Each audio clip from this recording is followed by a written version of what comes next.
Quilters Newsletter TV, the Quilters community, is brought to you by Handy Quilter, designed by a quilter for quilters. Robert Kaufman Fabrics, quality fabrics for quilting. Sulky, express yourself with Sulky and create with confidence. And The Warm Company, inspiring products for creative people. I'm here today with ZJ Humbach, who is, hello, thank you for being here. Glad to be here, Julie.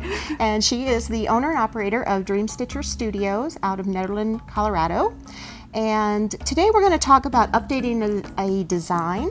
And what happened was we put out a call for submissions and designs for our 2012 Christmas special that will be on newsstands. And it's actually called Best Christmas Quilts 2012. And it is actually on newsstands now and available. And one of the designs that ZJ submitted was this pillow, which we loved it. There were some things that we weren't so wild about, but what we loved about it was the quilting of it and the design.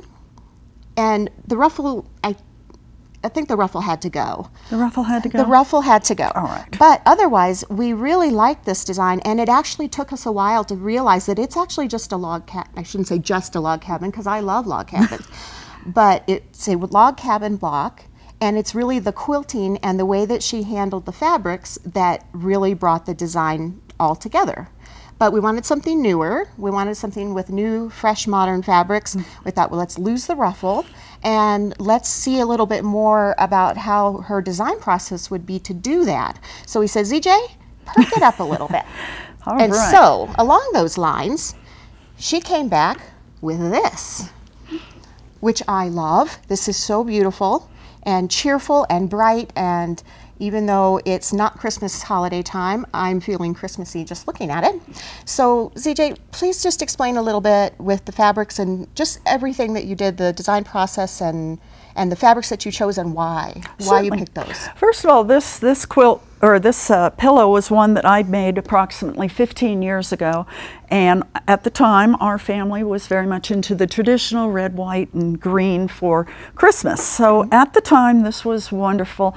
But when I got the call back from you saying, it's a little dated, I started looking at it and was like, you know, she's absolutely right. But today's fabrics are very, very bright, and trying to recreate this was more of a challenge than I realized. First of all, let's look at a few of these fabrics here, Jolie. Okay. Today's fabrics, we tend to see a lot of big prints.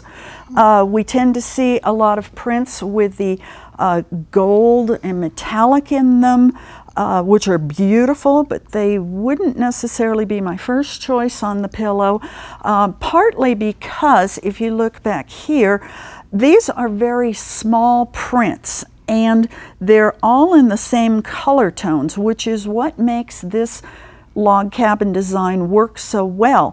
Normally with a log cabin, we like to have a difference between the logs so that it pops. More of a contrast. And usually quilters are told to use a little more contrast and more variation in the tints and hues. Well, this one, by keeping it fairly neutral all throughout with the hues and tones, it gave a very distinct red versus green side and gave the big block of color that you see here. The other element is the cross, which has a very definite print, which draws your eye right to the center. And the center of the log cabin are these little white ones. Let's show how we took these fabrics, which are very hard to find the tiny prints now, and we're able to make it work. Okay. Maybe we'll just put that one there. Okay, so we have the new one. And this was the fabric that it came from. And as you can see, it's bold, it's bright, it's beautiful, which made it perfect when I cut the strip for giving a nice solid cross in the center. So this was the outer block of the log cabin. Okay, the outer border. The outer border of the block itself that forms the center. Okay. All right. Now, what I had to do, though, was find prints that would be small enough to blend. And as you can see, We've got a lot of action going on, Right. and it's hard to pick these out because now we favor big, bold, fun geometric prints. So when we cut it though, look at the difference here.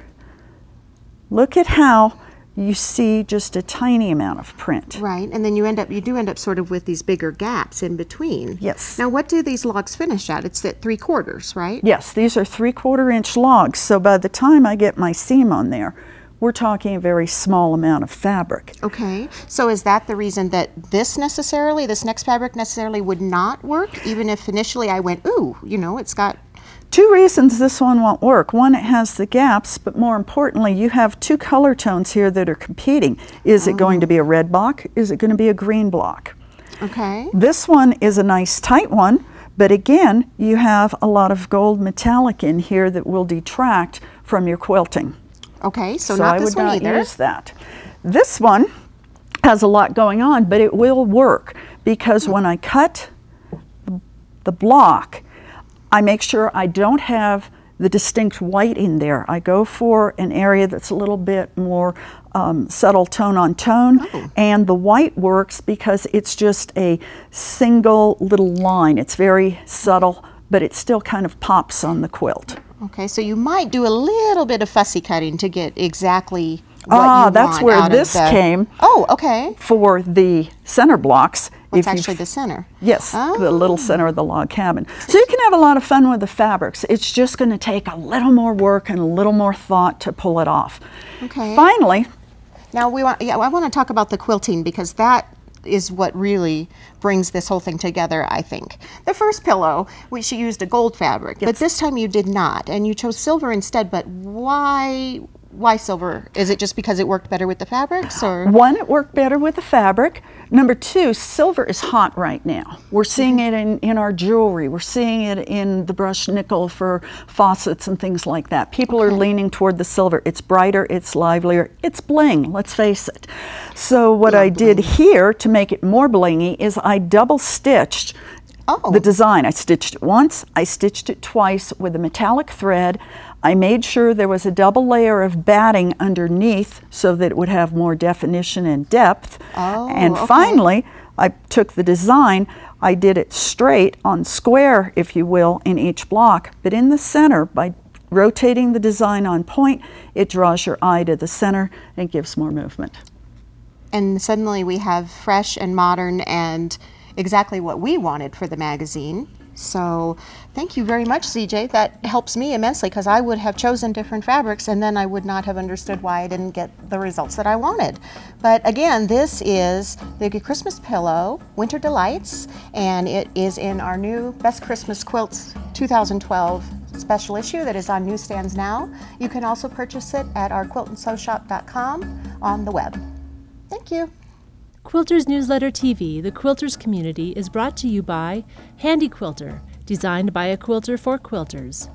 Robert Kaufman Fabrics, quality fabrics for quilting. Sulky, express yourself with Sulky and create with confidence. And The Warm Company, inspiring products for creative people.